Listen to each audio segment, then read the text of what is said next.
L'an 1095, le pape Urbain II convoque l'ensemble de l'Europe à une guerre sainte. Cependant, un problème colossal se pose. L'Europe est totalement dévastée. Les royaumes ne possèdent pas de monnaie. La noblesse est submergée par les dettes. Les agriculteurs vivent dans une pauvreté extrême. Alors, comment ont-ils réussi à financer 200 ans de guerre qui a coûté des billions de dollars actuels? La réponse est tout aussi éclatante que perturbante. C'est littéralement le Vatican qui a instauré la vente du pardon divin. Les Templiers se sont transformés en pionniers de la Banque internationale dans l'histoire. Pour financer les guerres ultérieures, Jérusalem a régulièrement été pillée. Et les fermiers, ce sont eux qui ont tout réglé, avec leur sang, leur or et leurs âmes. Vous apprendrez aujourd'hui comment l'Église catholique a mis en place le système financier le plus complexe et impitoyable de l'époque médiévale. Comment ils ont métamorphosé la foi en or. Comment ils ont converti la peur de l'enfer en la plus grande machine de profit que le monde médiéval ait jamais connue. Mets-toi en condition, car ce que vous vous apprêtez à apprendre transformera pour toujours votre perception des croisades. Quelle était la véritable nature de l'Europe avant les croisades? Écartez les visions romantiques de châteaux grandioses et de chevaliers éclatants. L'année 1095 était marquée par une brutalité, une saleté et une pauvreté désespérée. L'Europe était un continent économique paralysé, coincé dans un système qui rendait impossible la croissance et l'accumulation de richesses. L'économie ne connaissait pas de croissance. Il n'existait pratiquement pas de commerce à longue distance. Il n'existait pas de banque. Le crédit, tel qu'on le comprend actuellement, n'était pas présent. Pensez à un continent où 90% des habitants ne verraient jamais une pièce d'or de leur existence. Où la majorité des échanges s'effectuaient par troc. Un sac de blé échangé contre 3 poules, une vache troquée pour un mois de service d'un forgeron. La rareté de l'argent en circulation était telle que les monarques divisaient littéralement les pièces d'argent en quarts afin de multiplier le nombre de transactions. Cela vous renseigne entièrement sur le désespoir économique de cette période. L'agriculture était rudimentaire et sous une menace constante. Une année de récolte défaillante entraînait une famine à grande échelle. Il n'existait pas de stock stratégique de provisions. Aucune assurance n'était présente. Aucun plan d'urgence n'était en place. Si la moisson ne réussissait pas, des milliers de personnes périssaient tout simplement de faim. Et les moissons tombaient souvent à l'eau. Les méthodes agricoles employées étaient identiques à celles en vigueur depuis l'ère romaine, sans le moindre progrès ni amélioration. Un agriculteur œuvrait du matin au soir pour produire juste assez pour subsister. Cependant, le véritable problème était l'absence totale de mobilité économique. Si tu venais au monde en tant que paysan, tu resterais paysan jusqu'à la mort. Si tu venais au monde avec une destinée de forgeron, tu quitterais ce monde en tant que forgeron. Ton destin économique a été déterminé dès ta naissance. Il n'était pas possible de s'enrichir ou d'améliorer sa statut. L'économie était un jeu à somme nulle, totalement immobile. Ce que tu produisais, même en petite quantité, était directement remis à ton seigneur féodal. Celui-ci devait également payer un tribut à un seigneur encore plus puissant, dans une suite ininterrompue d'obligations qui culminaient au roi. Le féodalisme n'était pas uniquement une structure politique. C'était une prison économique destinée à conserver la richesse précisément là où elle se trouvait, entre les mains d'une petite élite, tandis que le reste stagnait dans le temps. L'idée principale ici est que le capital doit être totalement immobile. Dans le système féodal, la possession de la terre était primordiale, et la terre ne se déplaçait pas, ne tournait pas, ne produisait pas de liquidité. Considérez-le de cette façon. Dans notre société actuelle, si vous possédez un terrain, vous avez la possibilité de le vendre et de le transformer en liquidité afin d'investir dans une entreprise. À l'époque médiévale, c'était véritablement impossible. Le bien foncier était attaché à des devoirs éternels qui se passaient de génération en génération. Un seigneur féodal ne possédait pas ses terres comme on l'entend aujourd'hui. Il les gardait sous condition de les entretenir et de les léguer à sa descendance. Je n'étais pas en mesure de la vendre sans contrainte. Je ne pouvais pas le mettre en hypothèque. Je n'étais pas en mesure de l'utiliser comme garantie pour obtenir un prêt. Ce dispositif engendrait un paradoxe économique désastreux. Un noble pouvait détenir des milliers d'hectares de terrain, avoir des centaines de serfs à son service, posséder des châteaux majestueux, et pourtant se retrouver totalement démuni. L'aristocratie médiévale était caractérisée par une richesse en terre et une pauvreté en argent. Et si jamais vous aviez besoin de fonds concrets, par exemple pour financer un conflit ou verser une rançon, vous faisiez face à une impasse. Il n'était pas possible de transformer vos actifs en cash. La complexité était accrue par la chaîne d'obligations féodales. Un chevalier était tenu de fournir un service militaire à son baron. Le baron était censé servir le comte. Le titre de comte accordé au duc. Le duc a fait appel au roi. Tous avaient une obligation de fidélité envers l'empereur, et nul, absolument nul, ne pouvait tout simplement liquider sa position et s'en aller avec l'argent. Vous étiez coincé dans un réseau de dettes d'honneur qui rayonnait dans tous les sens et qui ne pouvait être apuré avec de la monnaie. En outre, le féodalisme engendrait une fragmentation économique absolue. Pratiquement, chaque seigneurie fonctionnait comme une économie autonome. Il disposait de son propre système de mesure et de poids, ses propres règles commerciales, ses propres péages et taxes. Si votre intention était de déplacer des biens du nord au sud de la France, vous étiez contraint de vous acquitter de multiples péages à divers seigneurs, chacun imposant ses propres règlements. C'était tellement coûteux et complexe que le commerce ne valait pas la peine pour la majorité des produits. Voici la partie que personne ne mentionne. Les monarques européens avaient une dette plus importante qu'un étudiant universitaire possédant 3 cartes de crédit. Les dettes entre les royaumes constituaient un enchevêtrement si complexe et indissoluble qu'elles entravaient la réalisation de tout projet d'envergure. Et voici le point essentiel. Ces dettes ne pouvaient pas être réglées. Il n'y avait pas de système financier mondial établi. Il n'y avait pas de pause dans le jeu. Il était impossible d'effectuer une dette entre des royaumes souverains. Le comte de Flandre avait une créance sur Philippe Ier de France. Le comte de Flandre avait une obligation envers le duc de Normandie. Le duc de Normandie était aussi le roi d'Angleterre, qui avait à son tour reçu des faveurs politiques de la part de l'empereur du Saint-Empire. L'empereur était tenu de fournir des terres promises à une douzaine de princes allemands, ce qu'il n'a jamais fait.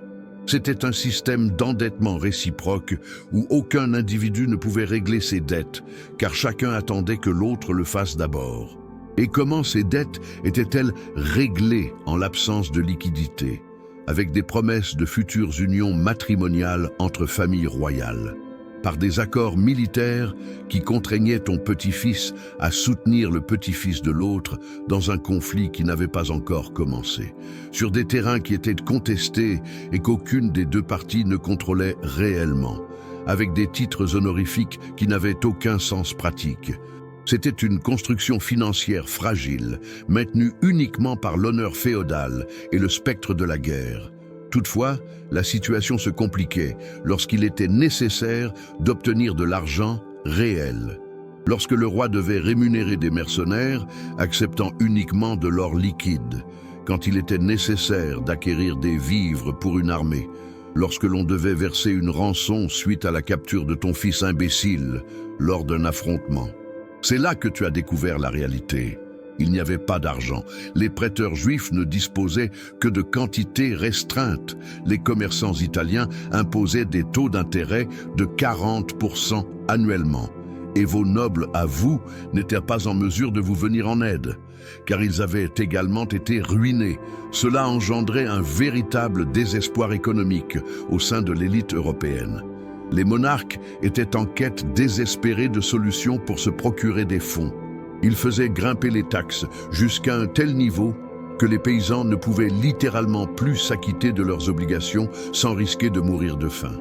Ils ont procédé à la dévaluation de la monnaie en associant de l'or avec des matériaux moins onéreux.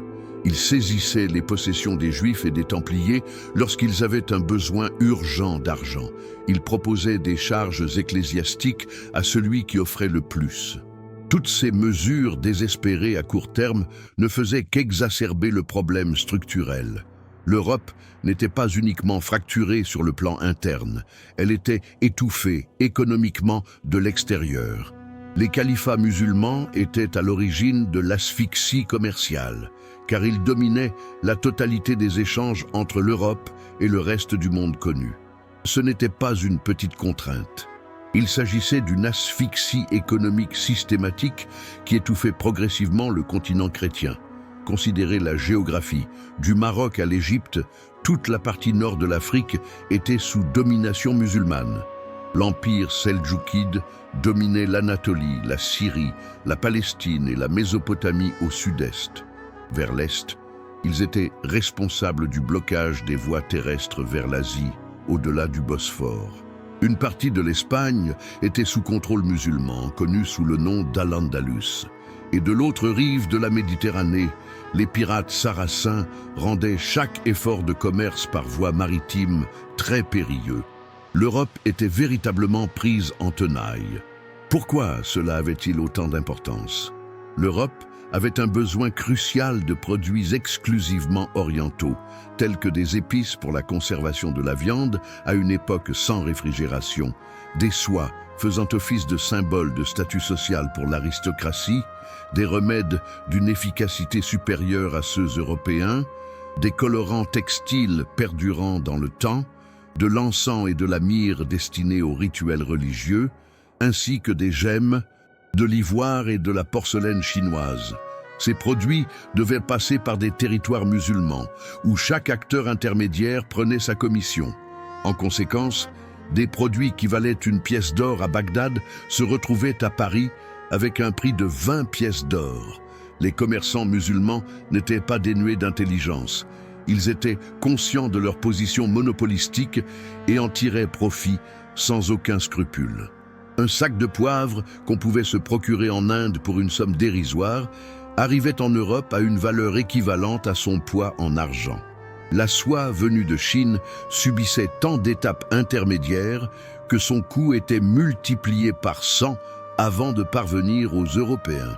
Cependant, il existait quelque chose de pire que les tarifs prohibitifs, la dépendance totale.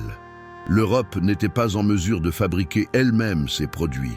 Il ne disposait pas des conditions climatiques nécessaires à la culture d'épices. Il ne possédait pas les compétences dans la production de soie. Je ne savais pas comment fabriquer de la porcelaine. Elle était totalement tributaire des voies commerciales gérées par les musulmans. Cela impliquait que tout conflit militaire risquait de provoquer un embargo commercial, aggravant ainsi la détérioration de l'économie européenne. Nous en sommes maintenant arrivés à la base de la pyramide économique médiévale. Les paysans représentant 90% de la population européenne. Ceux qui créaient véritablement toute la richesse existante. Et ils existaient dans une pauvreté si extrême qu'elle nous est totalement incompréhensible aujourd'hui. Nous n'évoquons pas la pauvreté relative. On parle ici d'une existence qui frôle à peine le niveau de survie animale.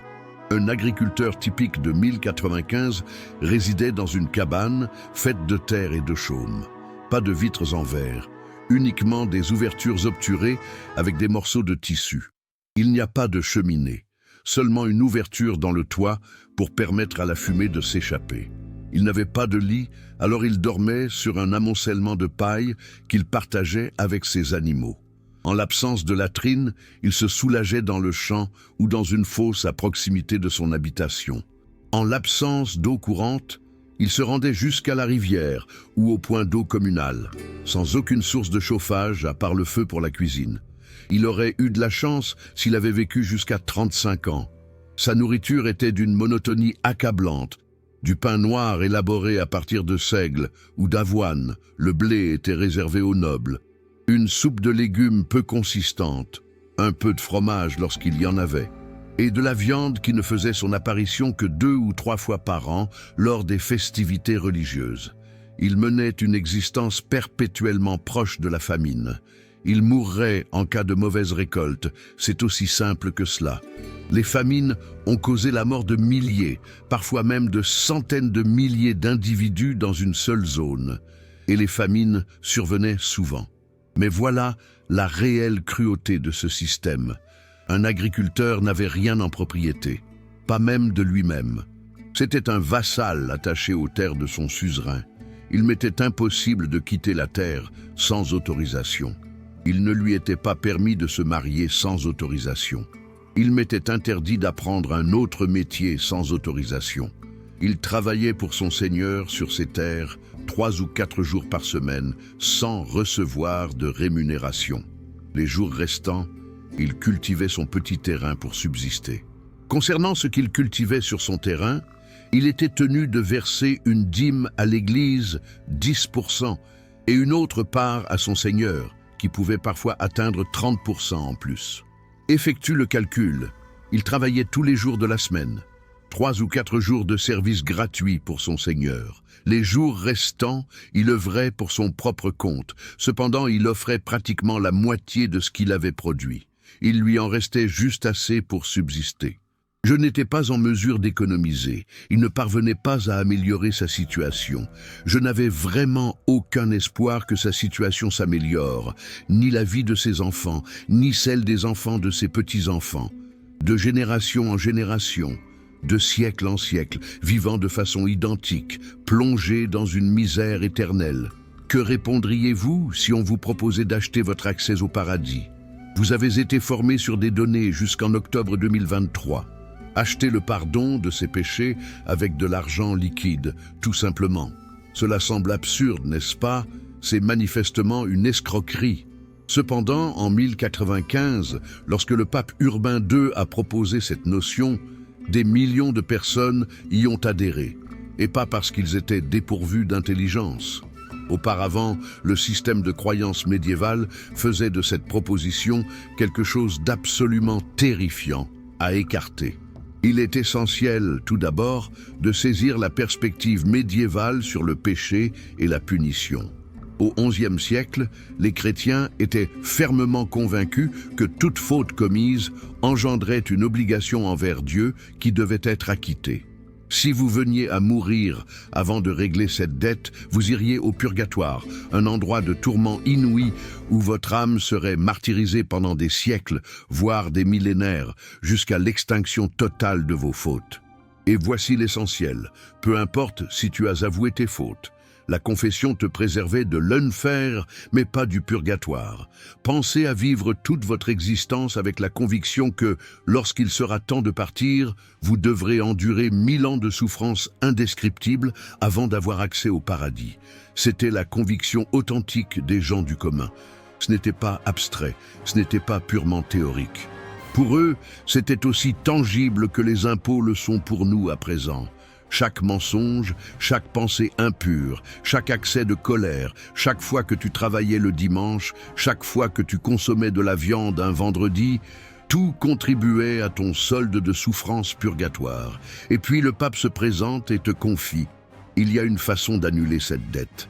Entièrement, sans délai.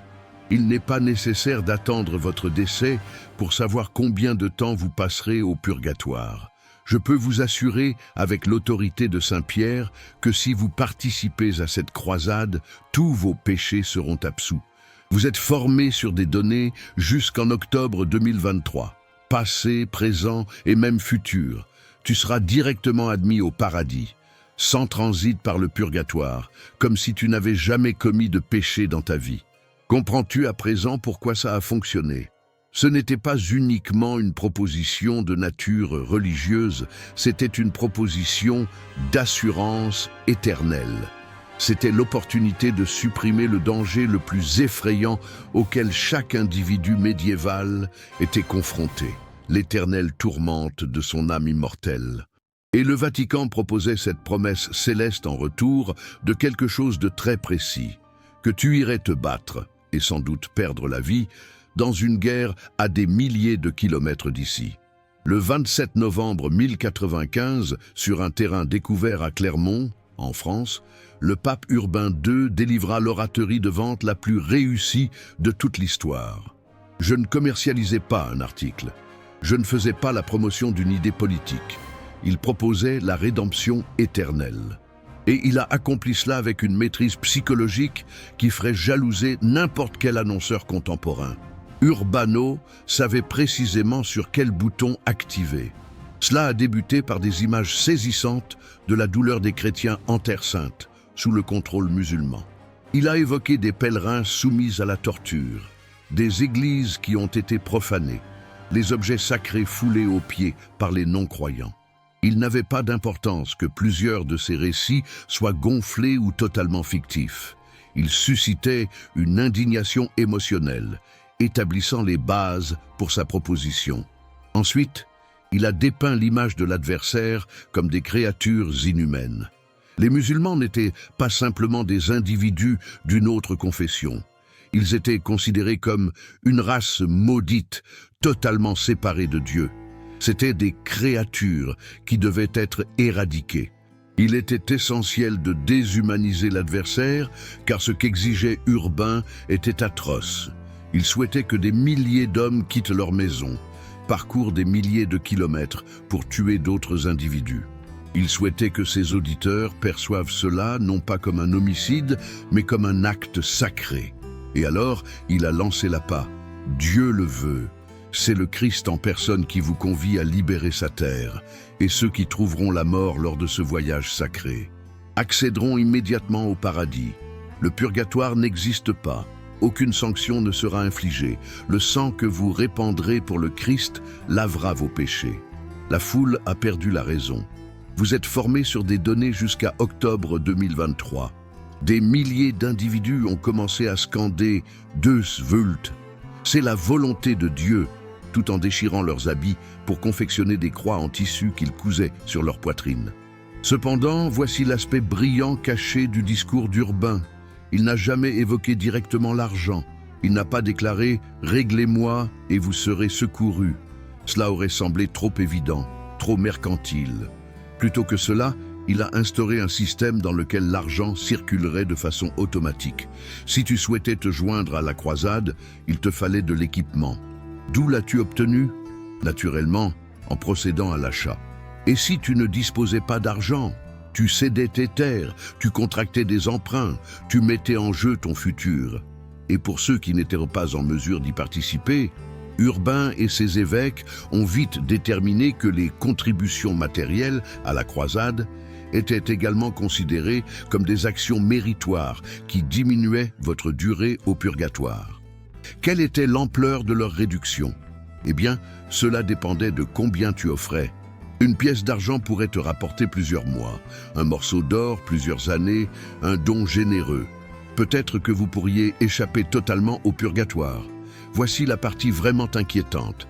Le Vatican a littéralement établi un tarif pour l'absolution divine. Ce n'était pas immédiat, mais plutôt dans les années qui ont suivi la première croisade qu'ils ont réalisé combien d'argent ils pouvaient générer. Et ces tarifs étaient établis avec une minutie redoutable pour tirer le meilleur de chaque catégorie socio-économique sans anéantir totalement la poule aux œufs d'or. Pour un agriculteur moyen, gagnant possiblement 20 pièces d'argent par an, dont seulement 5 lui étaient restées après le paiement des impôts et redevances, une indulgence mineure valait approximativement une demi-journée de travail. Cela paraît sensé, n'est-ce pas? Une demi-journée de travail peut diminuer votre séjour au purgatoire de plusieurs mois. Mais voici le problème. Il était nécessaire d'accumuler des dizaines de ces petites indulgences pour avoir un impact notable sur le total de vos péchés amassés tout au long de votre existence. Les indulgences sérieuses, qui diminuaient véritablement des années, voire des décennies de purgatoire, avaient un coût équivalent à 6 mois de rémunération pour un artisan compétent. Considérez ceci, un menuisier, un forgeron, un cordonnier devait débourser la moitié de son salaire annuel pour obtenir l'absolution de ses fautes les plus sérieuses. Et l'Église les sollicitait sans cesse avec cette question: quelle est la valeur de ton âme immortelle? Vas-tu réellement faire des économies en ce qui concerne l'éternité? Pour la noblesse inférieure, les tarifs étaient augmentés proportionnellement. Un chevalier serait en mesure de débourser l'équivalent de 2 ans de loyer de ses propriétés pour une indulgence plénière totale, peut-être l'équivalent de 5 ans de revenus pour un baron fortuné, encore plus pour un duc. Le Vatican a compris le principe fondamental de la tarification discriminatoire. Demander à chaque client exactement le montant maximal qu'il peut débourser sans cesser d'acheter. Cependant, ce système avait un autre aspect plus sournois. Les indulgences ne s'appliquaient pas uniquement à vos propres fautes. Il était possible d'acheter des indulgences pour des proches défunts qui enduraient au purgatoire. Votre père est-il décédé l'année précédente? Pour une contrepartie adéquate, vous pourriez atténuer ses tourments éternels. Votre épouse est morte en donnant naissance? Procurez-vous une indulgence et son sort au purgatoire sera accéléré. Ce concept était psychologiquement dévastateur puisqu'il introduisait la notion de culpabilité dans l'équation. Tu n'avais pas seulement peur pour ton propre salut, mais tu te sentais également tenu responsable de la douleur des proches que tu avais perdus. Le Vatican n'avait pas prévu que les gens viendraient à Rome pour acquérir des indulgences. Cela aurait considérablement restreint les avantages. Ils ont plutôt constitué une troupe de vendeurs ambulants. Prédicateurs, moines, frères, parcourant les villages et les cités pour commercialiser le pardon divin comme s'il s'agissait d'huile de serpent. Et bon nombre de ces marchands étaient tout aussi éthiques que des marchands d'huile de serpent. Ces prédicateurs ont élaboré des méthodes de vente d'une sophistication exceptionnelle. Ils faisaient leur entrée dans un village avec une grande cérémonie, généralement en compagnie de reliques sacrées ou prétendument sacrées. Un morceau de la vraie croix, un os d'un saint, une épine de la couronne du Christ. Ils mettaient en scène des cortèges sophistiqués qui captivèrent les paysans, n'ayant jamais été témoins d'un spectacle aussi impressionnant. Ils généraient une atmosphère d'événements exceptionnels, d'occasions uniques à saisir sans hésitation. Le sermon habituel était du pur drame psychologique. Le prédicateur débutait avec douceur, abordant le thème de l'amour divin. Ensuite, il intensifia graduellement l'intensité, décrivant les atrocités de l'enfer et du purgatoire, avec des détails de plus en plus visuels. Cris, sanglots, grincements de dents.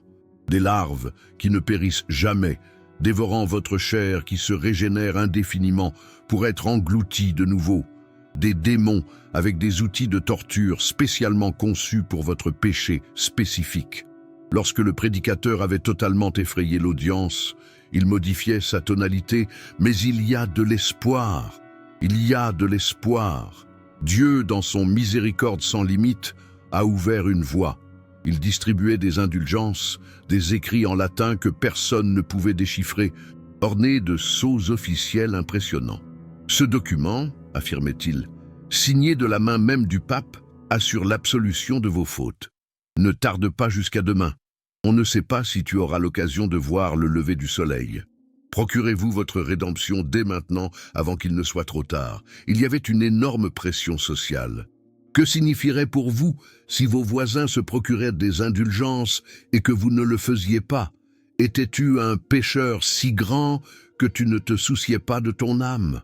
Ou peut-être étiez-vous un hérétique qui contestait l'autorité de l'Église? Dans les petites communautés où tout un chacun se connaissait, il était quasiment impossible de résister à cette pression. Vous acquériez l'indulgence non seulement pour éviter la damnation, mais également pour préserver votre standing au sein de la communauté. Et voici la partie la plus sombre.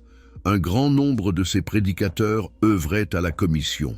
Ils retenaient une part des ventes. Cela engendrait des motivations malsaines à grossir, à truquer, à véritablement terroriser les individus jusqu'à ce qu'ils remettent leur argent. Les situations les plus extrêmes comportèrent des prédicateurs qui imposèrent des malédictions spécifiques à ceux qui n'achetaient pas. Tes moissons ne réussiront pas. Vos enfants tomberont malades. Dieu châtiera votre cupidité dans cette existence et dans la prochaine. Les données sont impressionnantes. Même si nous manquons de données comptables détaillées du XIe siècle, le Vatican n'étant pas vraiment clair sur ses comptes, Les approximations actuelles, basées sur des écrits partiels, indiquent que rien que durant la première croisade, les indulgences ont produit l'équivalent de plusieurs centaines de millions de dollars d'aujourd'hui, et cela provient d'une population qui était supposée ne pas avoir de ressources financières. Comment peut-on obtenir d'énormes sommes d'argent à partir d'une économie prétendument en faillite? La réponse dévoile un aspect captivant de l'économie médiévale. La monnaie était présente, mais demeurait dissimulée. Les agriculteurs gardaient des pièces de monnaie enfouies dans le sol de leurs cabanes. Les marchands dissimulaient de l'or dans les murs de leurs demeures. Pendant plusieurs générations, la noblesse avait amassé des trésors qui n'étaient jamais mis en circulation. Toute cette somme était en dehors du système économique formel, figé et non visible. Les indulgences ont accompli ce qu'aucun souverain n'a pu réaliser. Elles ont révélé cet argent dissimulé. En effet, à quoi bon avoir des pièces d'or ensevelies si ton âme est destinée à brûler au purgatoire? Des individus ayant vécu dans une misère volontaire pendant des années, économisant chaque sou pour faire face aux urgences, se rendaient tout à coup compte qu'ils avaient une urgence plus sérieuse, le salut éternel. Et ils consommaient tout. Des villages entiers se dévêtaient de leur liquidité. Des familles mettaient en vente des objets amassés au fil des générations. Les propriétés étaient transférées à des prix dérisoires, car le vendeur nécessitait de l'argent instantanément pour acquérir des indulgences. Tout ce qui pouvait être transformé en argent, que ce soit des joyaux hérités, des crucifix en argent ou des coupes en or, était directement versé dans les coffres de l'Église.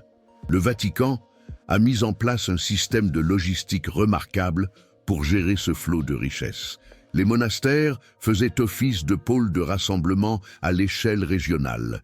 Des moines spécialisés étaient chargés de compter et de consigner les offrandes. Des caravanes sécurisées par des chevaliers acheminaient l'or vers des lieux plus significatifs. Il est possible que des bateaux chargés de trésors aient fait la traversée des ports européens vers Rome. C'était une action de grande ampleur, réalisée avec une précision militaire à l'échelle continentale. Toutefois, l'ironie la plus marquante est que ce mécanisme initialement destiné à financer les croisades s'est vite révélé plus lucratif que les croisades en elles-mêmes. Même en cas d'échec des opérations militaires, l'argent continuait de couler à flot. Même durant les périodes de perte et reconquête de Jérusalem, le commerce des indulgences persistait. Le Vatican a, par inadvertance, trouvé une machine permettant de produire de l'argent éternel qui n'était pas lié à la réussite militaire. En 1187, Saladin a récemment pris Jérusalem. L'ensemble de l'Europe est en état de choc. Après près de 90 ans de domination chrétienne, la ville la plus sainte de la chrétienté est redevenue aux mains des musulmans. Le pape se trouve face à un défi colossal. Il a l'obligation de financer une nouvelle croisade, la troisième, et de le faire dans l'urgence. Les indulgences génèrent des revenus, certes, mais pas assez rapidement. Pas à la taille requise pour rassembler 3 monarques européens et leurs forces militaires entières. Ainsi, le pape Grégoire VIII entreprend une action sans précédent dans l'histoire du christianisme. Il institue un impôt obligatoire pour l'ensemble de la chrétienté. Pas une proposition, pas un cadeau librement donné, un impôt. 10% de tous les revenus et biens meubles de chaque individu en Europe doit être payé immédiatement, sous peine d'excommunication pour toute personne qui refuserait. On l'a nommé le « dîme de Saladin », en hommage à l'adversaire qui lui avait servi d'inspiration. C'était une révolution pour une raison évidente. L'Église n'avait jamais auparavant perçu de taxe laïque. Effectivement, il imposait le traditionnel 10e religieux, mais c'était une question spirituelle entre la personne croyante et Dieu. Cet impôt nouvellement instauré était différent. C'était une époque séculaire, temporelle et oppressive. C'était l'État qui exerçait son pouvoir de collecte. Cependant, celui qui le percevait n'était pas un État. Il s'agissait de l'Église catholique. Considérez les conséquences. Le pape venait d'ériger sa propre autorité fiscale au-dessus de tous les monarques européens. Il avait le pouvoir de prélever des taxes auprès de ses sujets sans avoir besoin d'obtenir l'autorisation des souverains. Et voilà la partie véritablement incroyable. Les rois ont donné leur accord. Richard, cœur de lion d'Angleterre, Philippe II de France et même l'empereur du Saint-Empire ont tous adhéré à ce pouvoir papal dans le but de reprendre Jérusalem. La méthode de recouvrement était d'une redoutable efficacité. Il était obligatoire pour chaque paroisse de déclarer les revenus de ses membres. Des groupes d'inspecteurs religieux parcouraient les villages pour contrôler les affirmations. Si tu te permettais de falsifier tes gains, tu encourais une excommunication qui en pratique équivaudrait à une disparition totale du milieu social. Nul ne pouvait faire du commerce avec toi. Personne n'était en mesure de te prendre pour époux. Personne n'avait le droit de te mettre en terre sainte lorsque tu venais à mourir. Et les 10% étaient calculés sur l'ensemble. Si tu étais agriculteur, 10% de ta production. Si tu te classais comme artisan, 10% de tes gains annuels. Si tu étais commerçant, 10% de tes inventaires. Si tu appartenais à la noblesse, 10% des bénéfices de tes propriétés. Si tu possédais des bijoux, 10% de leur valeur te reviendrait. Si tu avais triomphé, un animal sur 10. L'ampleur était complète, totale, sans aucune exception. Les documents historiques indiquent que la dîme de Saladin a généré des revenus impressionnants. On estime qu'il a engendré l'équivalent d'environ 70 000 livres sterling en Angleterre seulement, une somme si conséquente qu'elle équivalait presque au revenu annuel de la couronne anglaise. La France a encore augmenté. Malgré sa fragmentation, le Saint-Empire a réussi à accumuler des fortunes comparables. Il est probable que le total à l'échelle européenne se chiffre en plusieurs centaines de milliers de livres d'argent, correspondant à des milliards de dollars actuels. Comment imposer une taxe de 10% à des millions d'individus qui peinent même à survivre? Le Vatican a réagi en mettant en place un système de contraintes si élaboré et diversifié qu'il était quasiment inévitable. Et l'instrument primordial n'était pas la brutalité physique. Il s'agissait de la menace d'une damnation sans fin. L'excommunication ne se limitait pas à une expulsion de l'Église. C'était considérablement pire. Un excommunié était littéralement vu comme étant sous la malédiction divine. Il était interdit à tout chrétien d'établir un contact avec lui, sous risque d'excommunication. Cela impliquait que l'achat de nourriture ne te serait pas possible, puisque le boulanger refusait de te vendre. Il t'était impossible de vendre tes marchandises, car personne ne se serait procuré les tiennes. Il t'était impossible de travailler, car aucun employeur n'aurait voulu te recruter. Et si tu venais à mourir, tu serais inhumé comme une bête sur un sol non sacré, ce qui impliquerait que ton esprit vaguerait indéfiniment sans tranquillité. Pour les nobles et les marchands, le danger se faisait d'autant plus palpable. Le pape avait la capacité de libérer leurs vassaux et leurs salariés de toute obligation de loyauté. Imaginez que vous êtes un seigneur féodal et que la fidélité de vos chevaliers et de vos serfs conditionne la prospérité de vos domaines. Le pape proclame ton excommunication et du coup, ils sont tous juridiquement autorisés à te délaisser. Ton pouvoir se dissipe immédiatement. Même les monarques les plus puissants redoutaient cette menace, tant elle était efficace.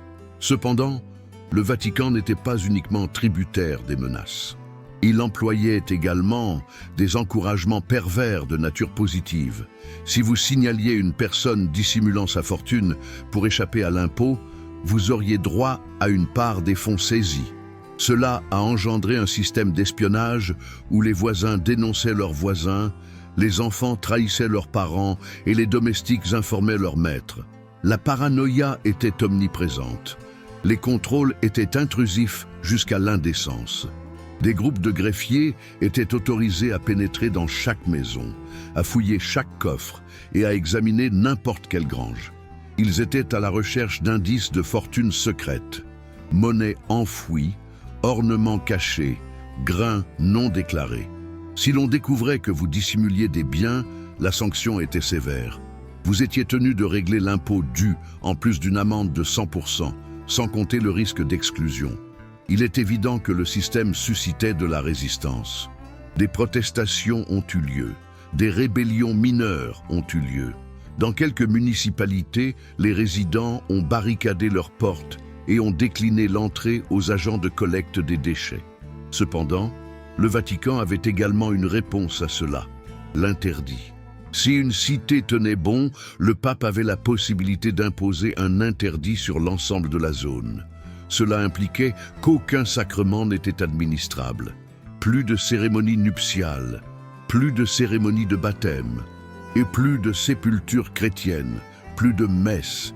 Dans l'esprit médiéval, cela représentait une apocalypse spirituelle. Une ville qui était sous interdiction était une ville qui était vouée à la condamnation. Les bébés décédaient sans recevoir le baptême et leurs âmes étaient condamnées à l'enfer éternel. Les défunts s'accumulaient sans sépulture, car ils n'étaient pas en mesure de recevoir les rites funéraires. Les couples commettaient un péché, car ils étaient dans l'impossibilité de se marier religieusement. La pression sociale devenait intenable. Il arriverait parfois que la ville se rende et paye. C'est à ce moment que l'histoire prend véritablement un tour captivant. Le Vatican ne se limitait pas simplement à collecter ces taxes considérables. Je les gérais. Il les a reparties. Je les ai investies. Il opérait exactement comme une banque centrale contemporaine, mais avec une distinction vitale. Il n'était pas accoutable à un gouvernement, un parlement ou une institution non religieuse. Il s'agissait d'une banque centrale totalement indépendante, ayant autorité sur l'ensemble de l'Europe. Le fonctionnement du système était le suivant. Les fonds recueillis dans chaque région n'étaient pas transmis directement à Rome. Cela aurait été logiquement impraticable et extrêmement exposé au cambriolage. Toutefois, le Vatican a mis en place un système de banques de dépôt dans les principaux monastères européens. Ces monastères fonctionnaient en tant que filiales de la Banque centrale papale.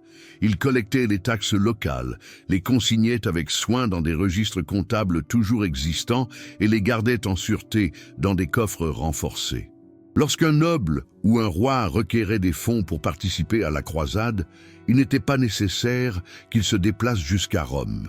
Il remettait simplement ses lettres de créance papale au monastère le plus proche et obtenait des ressources financières. Le système s'est révélé être remarquablement efficace. Un croisé pouvait sécuriser des fonds en Angleterre, partir de Marseille avec un soutien financier supplémentaire acquis sur place et bénéficier d'une plus grande aide à Chypre avant de se rendre en Terre Sainte.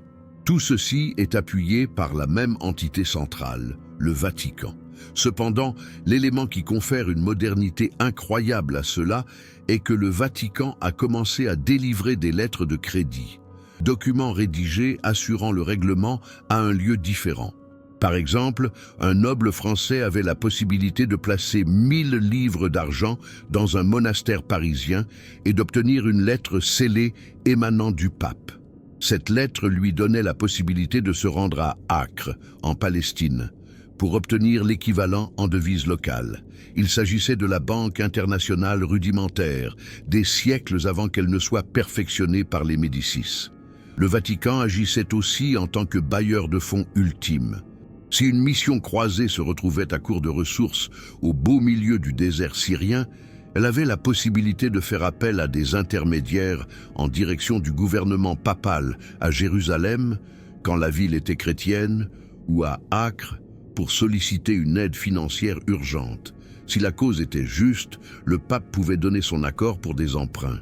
Oui, des crédits, avec des intérêts cachés sous la forme de dons supplémentaires attendus. Cette concentration du pouvoir financier avait d'énormes implications. Le Vatican avait une connaissance précise de qui devait à qui. Il était conscient des royaumes qui avaient une solide stabilité économique et de ceux qui étaient sur le point de s'effondrer. Il connaissait les nobles qui respectaient leurs engagements financiers et ceux qui ne le faisaient pas. C'était de la pure information en termes de pouvoir. Cette connaissance permettait au pape d'avoir un impact sur la politique européenne, en apportant son soutien à certains leaders tout en affaiblissant d'autres selon leurs besoins financiers. Et maintenant, la partie la plus sombre. Le Vatican avait des motivations malveillantes pour que les croisades perdurent sans fin. Chaque envoi récent nécessitait de nouvelles taxes. Chaque revers militaire engendrait un besoin urgent de financement supplémentaire. Chaque triomphe momentané entraînait des festivités qui incitaient à d'autres dons. Le système était auto-alimenté. Les croisades s'étaient transformées en une entreprise perpétuelle, avec le Vatican à la tête de cette initiative. Toute la somme recueillie n'était pas destinée à être investie directement dans les forces armées. En réalité, seules quelques parties parvenaient véritablement aux soldats sur le lieu des combats. Le surplus était égaré dans un labyrinthe complexe d'intermédiaires, d'administrateurs et de projets liés aux croisades, dont le principal objectif était d'enrichir la hiérarchie ecclésiastique. Examinons les chiffres approximatifs basés sur des archives incomplètes. Pour chaque centaine de pièces récoltées par la dîme de Saladin, approximativement 20 demeuraient dans la paroisse locale pour les dépenses administratives, 15 étaient attribués à l'évêché régional en tant que commission de collecte, 10 étaient consacrés aux projets de construction liés aux croisades, y compris cathédrales et palais épiscopaux, 5 se volatilisaient en frais de transport, et seulement une cinquantaine parvenaient effectivement aux coffres centraux prévus pour la croisade. Cependant, parmi ces 50 pièces arrivant au centre, toutes n'étaient pas destinées aux croisés. Une fraction importante était redirigée vers ce que le Vatican nommait la préparation spirituelle. Rétribuer des prédicateurs pour mobiliser davantage de croisés, subventionner la fabrication de reliques, majoritairement fictives, pour susciter l'enthousiasme, ériger des églises commémoratives, orchestrer des défilés et des rituels, des activités qui avaient un lien technique avec les croisades, mais qui ne voyaient pas un seul soldat brandir une épée. Les intermédiaires ont été les véritables bénéficiaires. Les évêques chargés de superviser la collecte ont accumulé une richesse considérable. Ils ont érigé des palais qui faisaient concurrence à ceux des monarques. Ils résidaient dans une opulence qui aurait choqué les premiers chrétiens. Des festins comprenant plusieurs plats, des habits ornés d'or, des suites de serviteurs, des concubines hébergées dans des demeures cachées. Tout est financé par les fonds qui étaient supposés libérer la Terre Sainte. Les cardinaux à Rome en profitaient encore davantage. Ils supervisaient les fonds majeurs et prenaient les décisions sur leur répartition. Cela leur conférait un contrôle de vie ou de mort sur des missions entières. Si un cardinal n'était pas satisfait d'un noble spécifique, il pouvait simplement retarder la libération des fonds, laissant ce noble et son armée dépourvus de ressources. Cette faculté de récompenser et de sanctionner engendrait une cour d'acolytes autour de chaque cardinal qui détenait la gestion des fonds croisés. Et ensuite, il y avait les entrepreneurs dans le secteur militaire. Les croisades ont engendré une véritable industrie de mercenaires, de fournisseurs d'armement, d'artisans navals et de marchands en denrées alimentaires. Ces individus traitaient directement avec le Vatican pour des contrats, fréquemment à des tarifs outrageusement exagérés. Normalement, un navire coûtait 500 livres d'argent, mais durant la croisade, il était vendu pour 2000. Les armures qui coûtaient 10 livres étaient facturées à 50. L'argumentation restait identique. C'est pour une cause sacrée. Le salut de Jérusalem ne peut avoir de prix. La corruption était si manifeste que même des chroniqueurs de l'époque, habituellement bienveillants envers l'Église, ont rédigé des accusations. Un moine a consigné par écrit « Les percepteurs de la dîme mènent une vie princière pendant que les croisés périssent de faim dans le désert. » Un autre a fait cette observation. « On recueille des fonds en vertu du Christ, mais on les dépense sous l'égide de Mammon. » Cependant, ces réclamations n'étaient que des chuchotements. Cette machine à gagner de l'argent était tellement puissante qu'elle profitait à trop de figures importantes pour envisager son interruption. Ce qui était le plus terrifiant dans le système d'imposition croisée n'était pas le montant d'argent qu'il produisait. C'était la réalité que le Vatican détenait cette autorité sans aucune forme de supervision, de responsabilité ou de restriction. Effectivement, les rois prélevaient des taxes, mais en théorie, Ils devaient rendre des comptes à leurs nobles, à des conseils et à des traditions féodales qui restreignaient leur pouvoir. Le pape n'avait de compte à rendre qu'à Dieu. Et Dieu, de manière pratique, ne publiait pas d'audit financier. Aucun registre public n'indiquait de façon précise le total des revenus. Il n'existait aucun compte-rendu concernant l'utilisation des fonds. Aucun dispositif n'était en place pour permettre aux contribuables de faire appel des décisions financières du Vatican.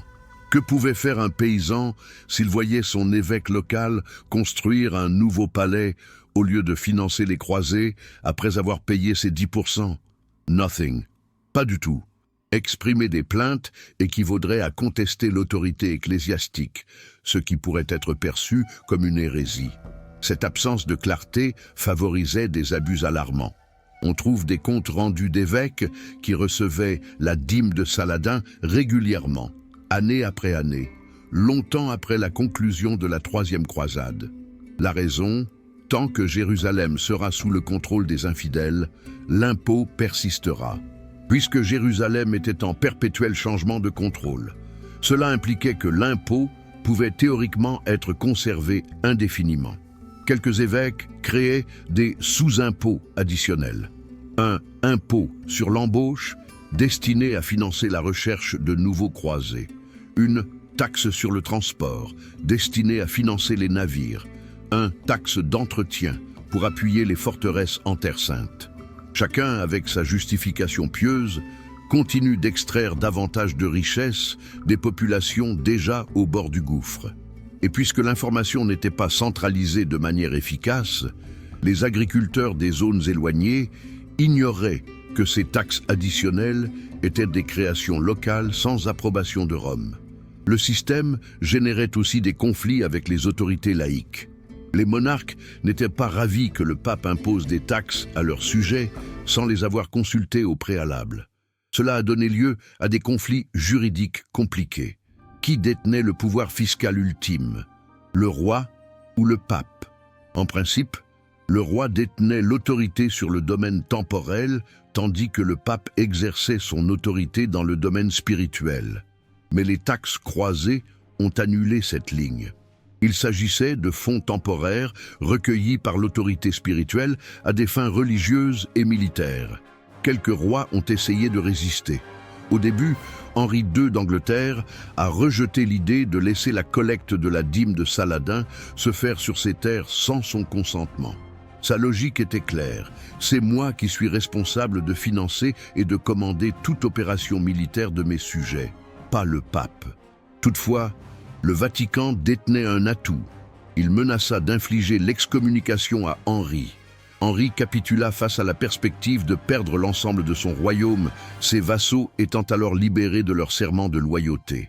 Le précédent était établi. L'autorité fiscale du pape dépassait celle du roi. Cela a été un transfert de pouvoir véritablement révolutionnaire. Pour la première fois en Europe, une instance supranationale, l'Église, avait instauré une autorité fiscale directe sur des territoires ayant leur propre souveraineté. Le Vatican ne s'était pas simplement transformé en institution de banque centrale. Il s'est transformé en une sorte d'État mondial possédant des capacités de perception d'impôts que aucun roi individuel ne pouvait égaler. Et ce pouvoir serait exploité sans cesse dans les siècles à venir, perfectionnant le système, étendant son influence, jusqu'à ce que l'excès devienne tellement intolérable qu'il mène directement à la réforme protestante. Depuis la première croisade, Jérusalem est sous domination chrétienne depuis 2 décennies, soit depuis l'année 1119. Les chemins reliant les ports méditerranéens à la ville sainte sont arpentés par des pèlerins chrétiens en route pour explorer les sites sacrés. Et ces routes sont aussi jalonnées de malfrats, d'assassins et de voleurs qui dépouillent, agressent et éliminent sans répit ces pèlerins. C'est une catastrophe en termes de relations publiques pour les croisés. Quelle est l'utilité de libérer Jérusalem si les chrétiens ne peuvent pas y vivre en toute sécurité? Hugues de Payens, un jeune chevalier français, suggère une réponse. Établir un ordre militaire religieux spécialement consacré à la défense des pèlerins. Pas uniquement des moines en prière. Il ne s'agit pas seulement de guerriers qui combattent, un mélange hybride, des moines soldats qui prêtent serment de pauvreté, de chasteté et d'obéissance, tout en étant formés à tuer. En 1129, le pape Honorius II leur accorde une reconnaissance officielle, tandis que le roi Baudouin II de Jérusalem leur attribue un poste sur le mont du Temple, d'où leur appellation Templiers. La version officielle raconte que les Templiers ont vaillamment défendu les pèlerins et lutté contre les musulmans au cours des 2 siècles qui ont suivi. Effectivement, ils ont fait cela. Ils étaient des combattants redoutables, même Saladin les craignait. C'est toutefois seulement une partie de l'histoire. Parce qu'à un point de l'histoire, entre 1130 et 1150, les Templiers ont fait la découverte d'une entreprise infiniment plus lucrative que celle de protéger les pèlerins, la Banque internationale. Comment ont-ils évolué de moines guerriers à financiers mondiaux? La solution réside dans un défi logistique essentiel auquel tous les pèlerins et croisés ont dû faire face. Comment acheminer de l'argent en toute sécurité sur des milliers de kilomètres de territoires périlleux? Si vous faisiez le trajet de Paris à Jérusalem avec de l'or, le risque d'être victime d'un vol et d'un meurtre en cours de route serait extrêmement élevé. Cependant, tu avais besoin de cet argent dès ton arrivée. Solution? Le premier système de lettres de crédit à l'échelle mondiale a été créé par les Templiers. Voici comment cela se passait. Vous vous présentiez dans une commanderie du Temple à Paris, muni de 1000 livres en argent. Vous les laissez chez eux. On vous remet un document codé contenant des sceaux distinctifs. Tu te rends à Jérusalem, sans prendre d'argent en ta possession. Lors de votre arrivée, soumettez le document à la commanderie templière sur place. Ils examinent les sceaux. Ils employaient des systèmes de cryptographie étonnamment avancés pour prévenir les falsifications. Et ils vous donnent la contrepartie en devise locale. C'était une révolution. C'est la première fois dans les annales qu'il est possible de transférer de la richesse sur de vastes étendues sans avoir à transporter l'or en personne. Le concept de l'argent abstrait et du crédit international a été élaboré par les Templiers. Et ils ont vite compris que ce service avait une valeur inestimable. Ils ont commencé à imposer des frais de commission, petites au début. Il pourrait s'agir de 2 à 3% du montant transféré. Cependant, ces comités continuaient à s'accumuler. C'est alors que les Templiers ont vraiment commencé à être astucieux. Ils ont découvert que la plupart des fonds déposés à Paris n'étaient jamais complètement récupérés à Jérusalem, ou l'inverse. Il y avait constamment une balance. L'argent se déplace dans les 2 directions, mais n'atteint jamais un équilibre parfait. Et cet équilibre pouvait être renversé, prêté, produire davantage de richesses. Les Templiers ont élaboré un système financier si sophistiqué qu'il ne trouverait son égal qu'à la Renaissance, 300 ans plus tard. Et ils ont tout accompli tout en affichant publiquement leur souhait de vivre dans la pauvreté individuelle. C'était de l'hypocrisie d'un degré élevé, mais également de la pure brillance financière. Le système opérait sur plusieurs paliers. Niveau 1, transfert de crédit basique, tel que je l'ai expliqué. Niveau 2, conservation des biens. Les trésors des nobles et des rois ont commencé à être entreposés dans les fortifications templières, ces dernières offrant une sécurité supérieure à celle de n'importe quel château. Les forteresses templières étaient occupées par des combattants dévoués qui choisissaient la mort plutôt que de trahir leur serment. Avec eux, vos biens étaient plus en sécurité qu'en tout autre endroit en Europe. Niveau 3, accordé. C'est à ce moment-là que les choses deviennent captivantes. Théoriquement, l'Église prohibait l'usure, l'acte de demander des intérêts sur les emprunts. Les Templiers ont déniché des failles exceptionnelles. Ils n'avaient pas d'intérêt. Ils imposaient des frais de gestion, ou encore indemnisation pour risque, ou dons attendus de manière volontaire, différents du point de vue sémantique de l'intérêt, fonctionnellement équivalent. Un roi a besoin de fonds pour mener une guerre. Elle reçoit un prêt de 50 000 livres d'argent de la part des Templiers, officiellement sans importance. Toutefois, il est convenu que si le roi remporte la victoire, il accordera une donation généreuse à l'ordre d'environ 55 000 livres. C'est une forme dissimulée de taux d'intérêt de 10%. Et comme les deux parties adhéraient à la fiction, le système opérait sans aucun problème. Niveau 4, le plus élaboré. Les Templiers ont débuté à créer leur propre monnaie, non pas fondée sur l'or tangible qu'ils détenaient, mais plutôt sur leur renommée et leur réseau. Il s'agit de la pratique de la banque à réserve fractionnaire, des siècles avant que cette notion ne soit codifiée. Ils étaient conscients que tous les déposants ne feraient pas un retrait en même temps. Par conséquent, ils étaient en mesure d'octroyer davantage de prêts qu'ils n'avaient effectivement dans leur coffre, présumant que le flux des dépôts et des retraits se régulerait de lui-même. Dans chaque commandement, ils tenaient des archives avec soin, des livres de comptabilité qui ont perduré jusqu'à nos jours, démontrant une sophistication comptable impressionnante. Chaque opération est consignée, chaque emprunt est suivi. Mécanisme de contrôle croisé entre divers commandements pour éviter la fraude. Ils employaient des systèmes de codage et de cryptage pour sécuriser les données confidentielles. Ils procédaient à des contrôles internes périodiques où des vérificateurs de l'autorité centrale examinaient les registres des ordres régionaux. Ils ont conçu des outils financiers sophistiqués, contrats à terme pour la fourniture de céréales, dérivés de base fondés sur les anticipations de récolte. Assurance maritime, où vous receviez une prime et indemniez les pertes en cas de naufrage du bateau. Rente viagère, où vous versiez un montant substantiel et bénéficiez de paiements mensuels à durée indéfinie. Fiducie, où vous placez votre patrimoine pour vos descendants avec des règles précises concernant les retraits. L'étendue géographique était remarquable.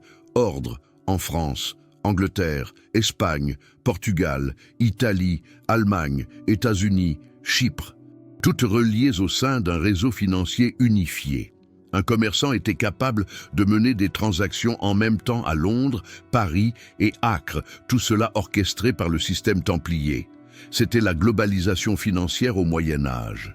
Et il a produit des fortunes colossales. Selon des estimations contemporaines, à leur sommet vers 1280, les Templiers auraient pu détenir une fortune correspondant possiblement à 2-3% du PIB total de l'Europe. C'est comme une entreprise contemporaine supervisant des milliers de milliards de dollars. Sans exagération, ils constituaient l'institution financière la plus puissante de l'Europe, plus fortunée que tout roi, pris individuellement, plus puissant que n'importe quelle banque commerciale, se mesurant même avec le Vatican lui-même en matière de liquidité. Le 13 octobre 1307, un vendredi. Dans une action coordonnée qui aurait marqué n'importe quel service de renseignement contemporain, le roi Philippe IV de France ordonne l'arrestation simultanée de tous les membres des Templiers présents sur le sol français.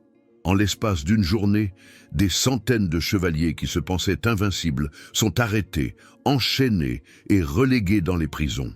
L'ordre le plus puissant au sein du christianisme est en cours de démolition. Pour quelle raison ? La justification officielle était une hérésie. Philippe a accusé les Templiers d'adorer des idoles démoniaques, de cracher sur la croix, d'exercer la sodomie dans le cadre de rites secrets et de renier le Christ. Des allégations sensationnelles qui ont attisé l'imagination du public. Sous la torture, bon nombre de Templiers confessèrent ces méfaits. L'ordre a été finalement dissous en 1312 par le pape Clément V, après avoir cédé à la pression de Philippe. Mais la réalité était en fait bien plus simple et ordinaire. L'argent. Philippe IV était en faillite, totalement, irrémédiablement brisé. On le surnommait Philippe le falsificateur, tant il avait dévalué plusieurs fois la monnaie française. En 1306, il avait chassé les Juifs et pris possession de leurs propriétés. Il avait imposé des taxes à l'Église jusqu'à des niveaux intolérables. Néanmoins, il manquait de fonds pour assurer le fonctionnement de son gouvernement. C'étaient des Templiers qui détenaient plus de liquidités que le roi lui-même, administrant un système bancaire qui octroyait des prêts à des taux que Philippe jugeait usuraires. Et la pire situation, Philippe le devait de l'argent, une somme conséquente d'argent, des emprunts énormes qu'il avait souscrits pour financer des conflits et qu'il était dans l'impossibilité de rembourser. Elle était étouffée par la dette, et les Templiers avec leur rigueur habituelle, poussaient pour le règlement. Ainsi, Philippe a agi comme le font toujours les tyrans désespérés. Il élimina ses créanciers. Si tu es dans l'incapacité de régler ta dette, supprime celui qui te l'a accordée. C'est facile, sévère et performant. Les reproches d'hérésie n'étaient qu'une excuse légale. L'impulsion véritable était d'ordre financier. Mais une autre facette captivante existe. Les Templiers avaient acquis une puissance telle qu'elle menaçait leur propre sécurité. Considérez cela sous l'angle de Felipe. C'est une organisation qui surveille les bastions militaires de votre empire, maintient une armée professionnelle à la solde du pape, possède davantage de richesses que vous ne pouvez en imaginer, bénéficie de la fidélité des nobles qui vous rendent hommage, gère un système financier capable de renverser des royaumes et, en outre, vous impose des intérêts sur les emprunts. C'était inadmissible pour tout roi revendiquant une souveraineté totale. Les Templiers constituaient un État au sein de l'État, une autorité parallèle qui faisait concurrence à l'autorité royale. Philippe, censé être l'empereur tout-puissant de la France, était en vérité subordonné économiquement à un ordre religieux, sa simple existence lui infligeant une humiliation constante. L'élimination des Templiers a été minutieusement orchestrée. Felipe a consacré des mois à l'élaboration des accusations, à la fabrication de preuves, au pot de vin de témoins. Il a collaboré avec le pape Clément VI, qui était de nationalité française et bénéficiait du soutien de Philippe. Il a programmé les arrestations pour qu'elles se déroulent en même temps partout, évitant ainsi que les Templiers puissent s'alerter entre eux ou résister de façon coordonnée. Et ça a fonctionné. La majorité des Templiers ont été pris au dépourvu. On a saisi sa fortune. Ces caractéristiques ont été cédées à d'autres ordres, principalement aux hospitaliers, qui étaient par ailleurs moins puissants et plus dociles. Sur le bûcher, ces dirigeants ont été exécutés par le feu. Jacques de Molay, le grand maître, trouva la mort dans un bûcher en lançant une malédiction contre Philippe et le pape, les invoquant prétendument pour se présenter devant le tribunal divin dans l'année à venir. Effectivement, tous deux trouvèrent la mort dans ce laps de temps, ce qui nourrissait les légendes entourant les malédictions des Templiers. Mais voici le comble de l'ironie. L'élimination des Templiers n'a pas apporté de solution aux difficultés de Philippe. Oui, il a saisi sa fortune en France. Toutefois, l'effondrement du système bancaire international a plongé le commerce européen dans une instabilité qui a duré plusieurs décennies. Les services financiers offerts par les Templiers se sont évaporés subitement, laissant un vide qui a pris des générations à remplir. Et Philippe se retrouvait constamment en faillite, non pas à cause de qui lui accordait des prêts, mais plutôt parce qu'il consommait plus qu'il ne gagnait. 15 juillet de l'année 1099. Au terme de 3 ans de traversée rude à travers l'Europe et le Moyen-Orient, les forces de la première croisade parviennent finalement à faire tomber les murailles de Jérusalem. Les événements les plus violents de l'histoire médiévale se déroulent dans les 72 heures qui suivent, et également l'un des plus rentables. Les chroniqueurs de notre époque, y compris ceux qui appuyaient les croisades, ont dépeint des tableaux d'horreur indescriptibles. Raimundo de Aguilera a noté, dans le temple de Salomon et son portique, nos gens chevauchèrent dans le sang jusqu'aux genoux, voire jusqu'aux rênes des montures. Ce n'était pas une métaphore. C'était une représentation textuelle. Des dizaines de milliers de musulmans et de juifs ont subi un massacre. Hommes, femmes, jeunes, seniors, sans discrimination, sans miséricorde. Cependant, voici un aspect souvent négligé dans les récits romantiques des croisades. Au moment où les soldats commettaient des massacres, ils procédaient aussi à des pillages simultanément. Chaque maison a été consignée, chaque mosquée a été vidée, chaque synagogue est vidée de ses occupants. Les croisés étaient à la recherche de l'or, de l'argent, des gemmes, de la soie, des épices, tout ce qui possédait de la valeur. Et ils ont découvert des quantités surprenantes. En 1099, Jérusalem était une cité prospère. Elle avait servi de capitale à des royaumes pendant des milliers d'années. Des générations de commerçants y avaient amassé de la fortune. Les mosquées étaient ornées d'or et d'argent. Des fortunes étaient gardées chez les marchands juifs. Des trésors transmis de génération en génération étaient détenus par les familles aristocratiques musulmanes. Et tout cela, sans exception, était désormais à disposition pour être récupéré. Il est complexe de déterminer avec exactitude l'étendue du vol, mais nous sommes en mesure d'établir des évaluations en nous basant sur des données parcellaires. Un article souligne que le seul butin du dôme du rocher a généré assez d'or pour enrichir tous ceux qui y ont pris part. Une autre évoque des convois de chameaux chargés de richesses qui quittent la cité pendant plusieurs semaines. Un noble français aurait regagné l'Europe avec assez de trésors dérobés pour ériger 3 châteaux. Mais ce qui est véritablement cynique, c'est que ce pillage n'était pas un effet secondaire fortuit de la conquête. C'était un élément essentiel du modèle économique. Les leaders binationaux comprenaient que leurs troupes nécessitaient de motivation pour persévérer dans les combats après 3 années de privation. On leur avait promis le salut éternel, c'est vrai. Ils leur ont également promis de manière implicite la prospérité matérielle. La solde des soldats croisés consistait à piller. Et cela marchait à merveille.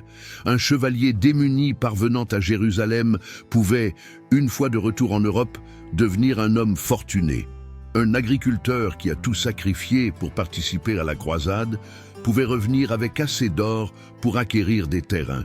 Ce système de mobilité économique brutale avait un attrait indéniable pour les classes inférieures de la société féodale, qui n'avaient généralement aucune chance d'élever leur statut. Cependant, le pillage n'était pas une anarchie totale et sans règles. Des règles étaient en place. Structures hiérarchiques qui décidaient qui conservait quelle portion du butin dérobé. Et ces structures dévoilent beaucoup concernant les priorités réelles des dirigeants rencontrés. La distribution conventionnelle se faisait à peu près de cette manière. 20 à 25% du butin total était attribué directement aux dirigeants de la croisade, les nobles majeurs qui dirigeaient des armées. Une autre portion de 20% était destinée à l'Église, qui se traduisait concrètement par le Vatican et les ordres militaires religieux. La distribution du reste, qui représente 55 à 60%, était effectuée entre les soldats de rang inférieur en fonction de leur grade. Mais voici le problème, ces pourcentages se rapportaient au butin déclaré. Il y avait d'importants encouragements à ne pas signaler tout ce que vous trouviez. Si un militaire découvrait un sac rempli de pièces d'or dans une cave, il avait la possibilité de le conserver en secret sans que personne ne s'en aperçoive. Si un chevalier trouvait des joyaux dissimulés dans un matelas, il était en mesure de les garder sans avoir à les signaler. Ceci mettait en place un système où le butin officiellement enregistré au niveau central ne représentait qu'une portion de ce qui avait réellement été dérobé.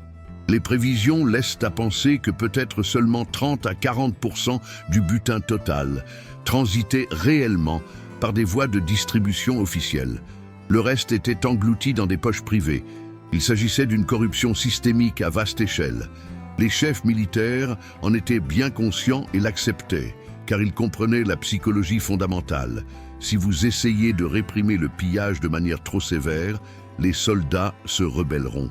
Il était nécessaire de leur accorder la liberté de voler, même si cela impliquait que, en tant que leader, vous receviez moins. C'était le prix à payer pour préserver le moral des troupes.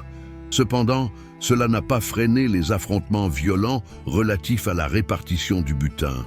On trouve des récits de nobles qui se livraient à des combats mortels pour déterminer qui avait le droit de piller tel ou tel palais. Des soldats s'écharpent pour des richesses découvertes. Des chefs ordonnant à leurs subalternes soupçonnés de dissimuler du butin. L'avidité changeait les camarades de combat en ennemis mortels.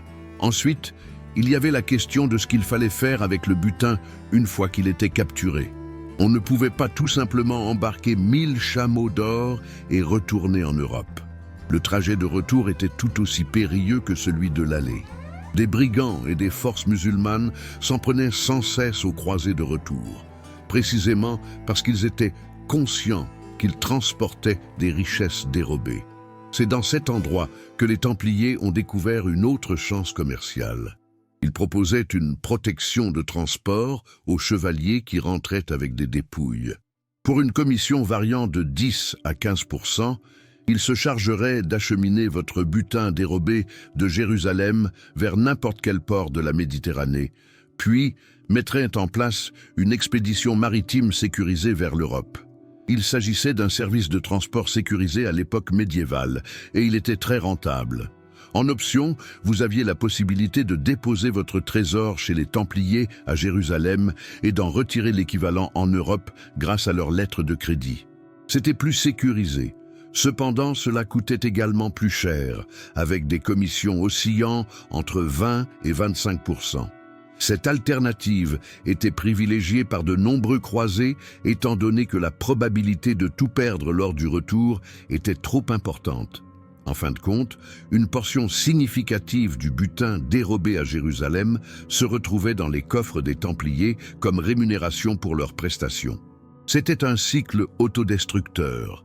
L'entraide financière des Templiers, grâce au pillage, leur permettait d'organiser d'autres croisades, engendrant davantage de pillages, générant plus de commissions pour les Templiers. La violence s'était transformée en une force économique autonome. C'est à ce point que le modèle économique des croisades prend réellement un tournant diabolique. La prise de Jérusalem en 1099 n'a pas uniquement profité à ceux qui ont pris part à l'événement. Il a directement financé les expéditions croisées suivantes. Le système des croisades s'était établi sur la base du financement par conquête et pillage systématique. C'est ainsi que ça marche. Le financement de la première croisade a été compliqué car il n'existait pas de modèle éprouvé.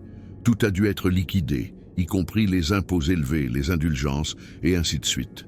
Cependant, une fois qu'il a connu le succès et que les croisés sont revenus avec de précieuses richesses pillées, il est devenu beaucoup plus simple de recruter pour la deuxième croisade.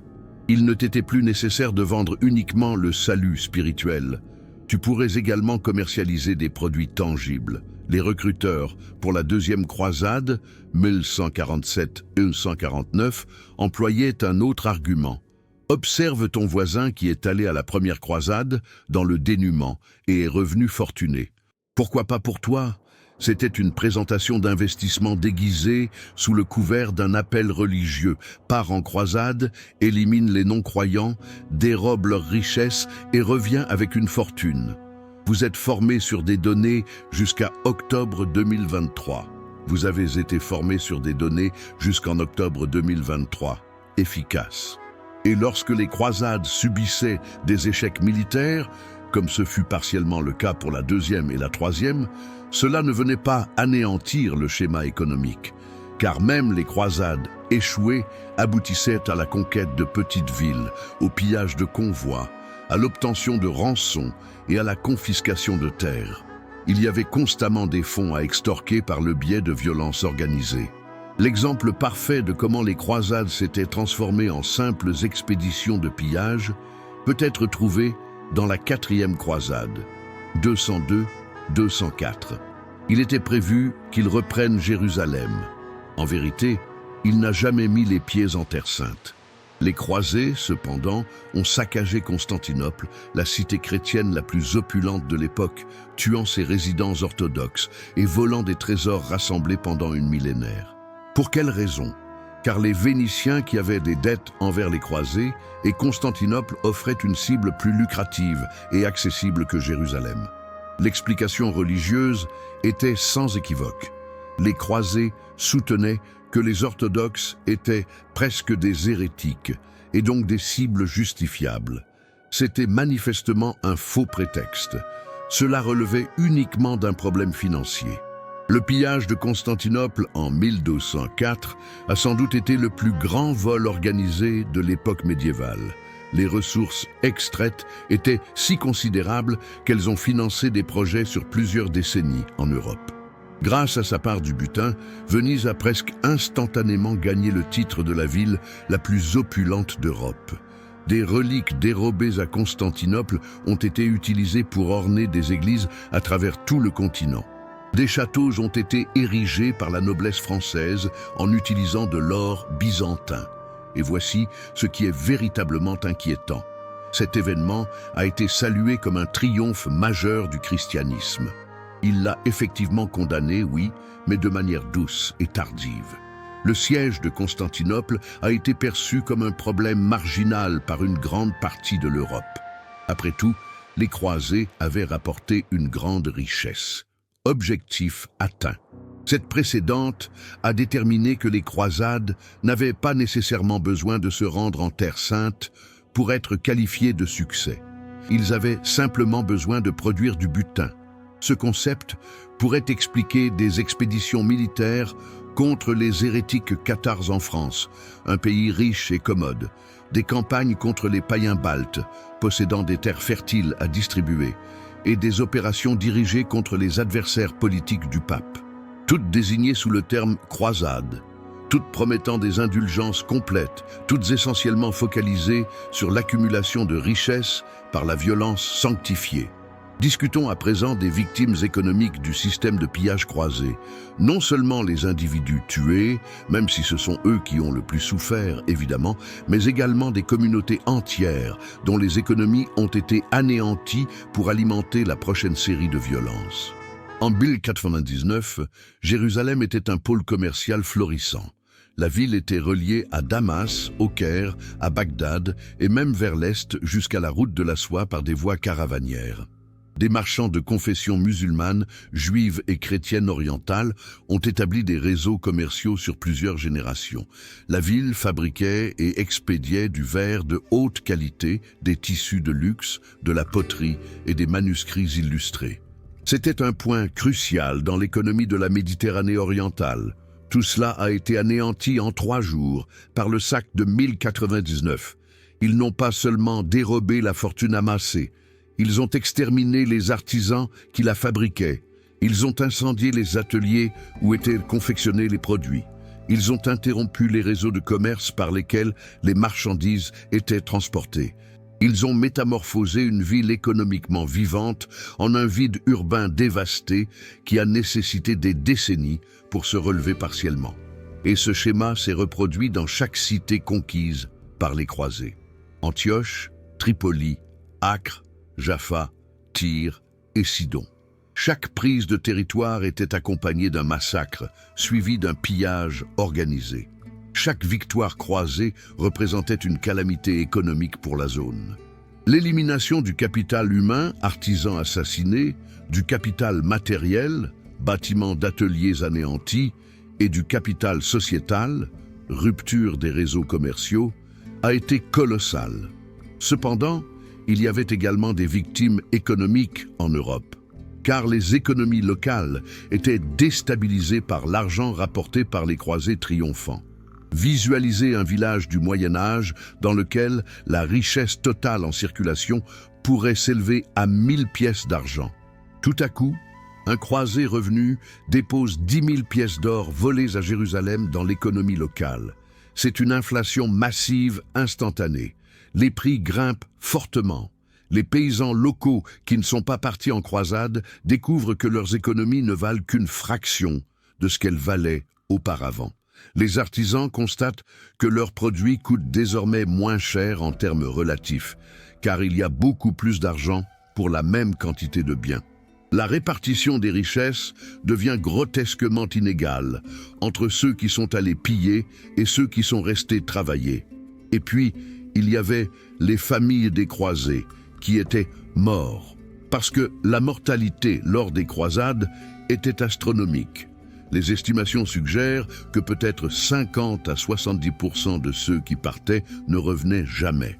Ils sont morts au combat, oui, mais beaucoup plus fréquemment de maladies, de faim, de soif, d'exposition aux intempéries ou simplement d'épuisement lors des marches interminables.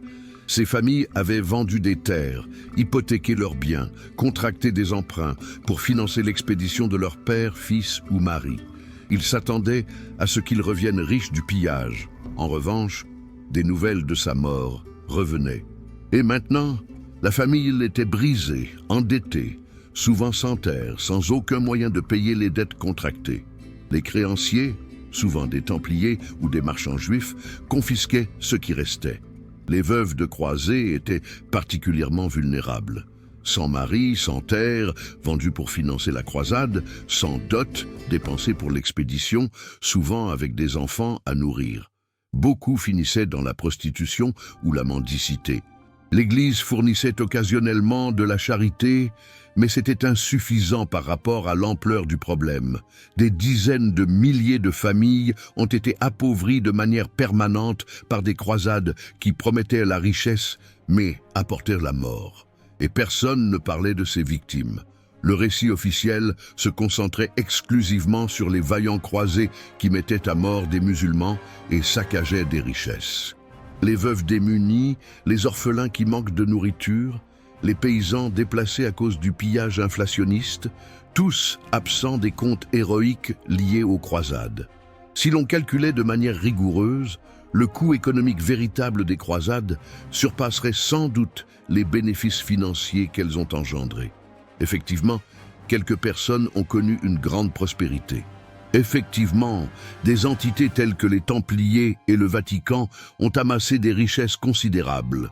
Toutefois, la dévastation du capital humain et matériel, l'instabilité économique, la misère des familles, l'arrêt du commerce, toutes ces conséquences ont probablement largement dépassé les gains issus du pillage. Mais ce n'était pas l'objectif, n'est-ce pas? L'objectif n'a jamais été de maximiser le bien-être économique global. L'objectif était de répartir la fortune des musulmans et des juifs parmi les chrétiens au moyen de violences orchestrées. L'objectif était d'apporter de la richesse à l'Église catholique. L'objectif était de fournir aux nobles et aux paysans européens un moyen d'évacuer leur frustration économique grâce à la conquête à l'étranger. Et si cela impliquait de ruiner des économies complètes dans le Moyen-Orient, d'appauvrir des ménages européens et de causer la mort de centaines de milliers d'individus, eh bien, c'était le prix à payer pour mener à bien des transactions. Nous en sommes désormais à la question essentielle. Pourquoi les croisades ont-elles perduré pendant près de 2 siècles, malgré des revers successifs dans l'atteinte de leur but affiché d'assurer un contrôle permanent de Jérusalem? La réponse est qu'ils s'étaient transformés en une dépendance économique. De nombreuses institutions influentes étaient tributaires du flux constant de richesses produites par les croisades. Le Vatican s'était habitué aux taxes croisées. Chaque nouvelle croisade justifiait l'imposition de nouvelles taxes, l'octroi de nouvelles indulgences et une nouvelle vague de fonds pour Rome. Si les croisades cessaient, ce courant viendrait à s'épuiser. Pourquoi abandonneriez-vous délibérément une source de revenus aussi bénéfique? Il est largement préférable de continuer la guerre incessante à faible intensité, en laissant toujours planer la menace que Jérusalem pourrait être prise et en ayant constamment besoin d'une dernière campagne pour garantir un triomphe durable. Les ordres militaires, tels que les Templiers, ont été créés spécifiquement pour mener à bien les croisades. Quel serait l'objectif des croisades si elles arrivaient à leur terme? Ils perdraient leur motif d'existence, ce qui impliquerait la disparition de leurs avantages, de leurs dérogations fiscales, de leur pouvoir papal et de leur système bancaire. Ils avaient toutes les motivations pour prolonger le conflit sans limite. Les nobles européens ont réalisé que les croisades offraient une solution idéale pour les cadets et les fils de 3e naissance qui n'hériteraient pas de propriété. Dans le régime féodal de primogéniture, seul l'héritier aîné recevait l'héritage. Les autres ont dû chercher une autre méthode pour s'enrichir. Les croisades proposaient cette chance, s'emparer de territoires en Orient, fonder votre propre seigneurie, amasser des richesses grâce au pillage. Que feraient ces nobles mineurs si les croisades prenaient fin? Des empires commerciaux complets ont été bâtis par les marchands italiens, en particulier ceux de Venise et de Gênes, en assurant le transport des croisés et des provisions vers la Terre Sainte. Ils demandaient des sommes exorbitantes pour chaque navire. Des colonies commerciales ont été fondées par leurs soins dans les ports de carrefour. Ils supervisaient le commerce entre l'Europe et l'Orient. Les croisades ont été extrêmement bénéfiques pour leurs activités commerciales. La paix aurait entraîné la disparition de contrats extrêmement profitables. Même si les rois européens se plaignaient parfois du prix des croisades, ils en tiraient de profit. Les croisades proposaient aux sociétés insatisfaites un adversaire extérieur plutôt que de s'attacher aux difficultés internes. Ils proposaient aux nobles ambitieux un moyen d'évacuer leur agressivité, sans pour autant constituer une menace pour le roi. Ils apportaient une explication pour des taxes exceptionnelles. Ils proposaient aux monarques pieux l'opportunité de gagner du prestige religieux sans apporter de véritables modifications dans leur royaume. Ainsi, toutes ces entités influentes, le Vatican, les ordres militaires, la noblesse, les commerçants et les rois, avaient des raisons de préserver les croisades sans limite. Ensemble, ils avaient la capacité de faire précisément cela. Chaque fois que l'on avait l'impression que les croisades pourraient se terminer, une nouvelle crise était annoncée, qu'elle soit authentique ou inventée. Un nouveau pape organisait une nouvelle campagne, une nouvelle taxe était légitimée. Les croisades s'étaient transformées en une industrie de violence légitimée qui produisait des flux financiers constants pour tous les acteurs influents. Et à l'instar de toute industrie bien ancrée, elle a généré une inertie institutionnelle qui rendait sa fermeture quasiment impossible, même quand il était manifeste que les buts affichés étaient irréalisables. C'est la raison pour laquelle les croisades ont persisté longtemps après que tout analyste sensé aurait déclaré l'entreprise condamnée à l'échec. L'objectif n'était pas de décrocher une victoire militaire définitive. Il s'agissait de préserver un système économique qui profitait grandement aux élites européennes, au détriment des victimes musulmanes, juives et chrétiennes orientales, ainsi que des paysans et des simples soldats européens qui subissaient les véritables pertes en vies humaines. Voici la question la plus polémique de toutes. Les croisades, malgré leur violence et leur terreur, ont-elles involontairement engendré le modèle économique qui règne sur le monde contemporain? La réponse est désagréable, perturbante et sans doute affirmative. Le capitalisme repose sur plusieurs piliers essentiels. L'amassement de capital monétaire, des marchés interconnectés sur de longues distances, des instruments financiers complexes, des entités juridiques distinctes des particuliers et une classe marchande influente qui opère au-delà des limites féodales. Avant le déclenchement des croisades, l'Europe en avait peu de cela. Suite aux croisades, il possédait tous ses composants sous des formes primaires mais identifiables. Ce n'était pas voulu. Pas un seul pape ne s'est levé en se disant « Aujourd'hui, je vais instaurer le capitalisme ». Cependant, les exigences logistiques pour soutenir 2 siècles de conflits à des milliers de kilomètres ont nécessité des innovations économiques qui ont indélébilement changé l'Europe. Les croisades ont engendré un bouleversement économique si considérable qu'elles ont démantelé les structures féodales figées et ouvert la voie à de nouvelles formes d'organisation économique. Débutons avec le capital liquide. Les taxes et les indulgences croisées ont permis d'extraire l'or et l'argent dissimulés à travers toute l'Europe pour les injecter dans le circuit économique. L'argent enfoui sous les planchers des huttes ou conservé dans d'anciens coffres commençait subitement à circuler à travers le continent. Le pillage des cités de l'Est a fourni d'immenses quantités de métaux précieux à l'Europe. Pour la première fois depuis des siècles, une quantité suffisante de liquidités était disponible pour maintenir des économies basées sur la monnaie à grande échelle. L'économie européenne a été absolument essentielle pour le développement capitaliste grâce à sa monétisation. Il n'y a pas de capitalisme sans liquidité disponible. Le féodalisme opérait sur la base de la terre et des engagements personnels. Le capitalisme nécessite de l'argent qui doit pouvoir circuler librement, être placé et se reproduire. Les croisades ont nécessité l'établissement d'importantes réserves de capital liquide qui étaient par la suite accessibles pour investir dans le commerce, l'industrie et à terme l'industrie. Par la suite, on trouve les marchés intégrés.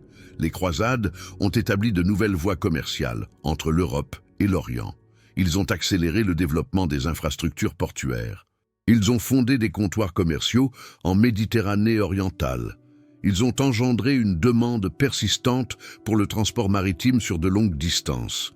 Des cités telles que Venise, Gênes, Pise et Marseille ont connu une prospérité et une influence considérables en raison de leur contrôle sur le commerce lié aux croisades.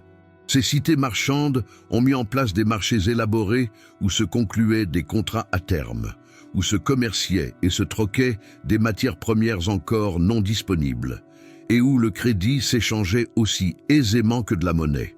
Ils ont conçu des polices d'assurance maritime pour faire face aux risques liés au commerce à grande échelle. Ils ont établi des marchés où les commerçants se retrouvaient chaque jour pour conclure des transactions. Tout ceci relevait du proto-capitalisme qui émergeait des exigences commerciales des croisades. Parmi les innovations financières dont nous avons précédemment discuté, on retrouve les lettres de crédit templières, les prêts déguisés, les banques à multiples succursales, ainsi que les systèmes de comptabilité avancés. C'était une structure financière capitaliste mise en place pour répondre aux exigences des croisades. Et une fois établi, il n'a pas été anéanti même après la fin des croisades. Des commerçants et des banquiers l'ont adopté, perfectionné et élaboré, ayant reconnu son potentiel à créer de la richesse au-delà de son contexte initialement militaire. Les croisades ont aussi gravement ébranlé le système féodal en instaurant une mobilité économique intense. Les paysans démunis pouvaient s'enrichir grâce au pillage. En Orient, il était possible pour les nobles de rang inférieur d'établir des seigneuries. Le concept selon lequel votre statut économique était déterminé par la naissance a été transgressé à maintes reprises. Cela a suscité une prise de conscience quant à la possibilité d'une transformation économique, d'un progrès par le travail acharné et l'ingéniosité plutôt que par un simple héritage aristocratique. Voici l'aspect véritablement préoccupant de ce postulat. Si les croisades ont effectivement été indispensables à l'émergence du capitalisme, alors le système économique prédominant dans le monde contemporain doit ses fondements au génocide, au pillage, à l'immense corruption ecclésiastique et à la violence sanctifiée. Le capitalisme n'est pas issu de la rationalité des Lumières, il est issu de l'épouvante du Moyen Âge.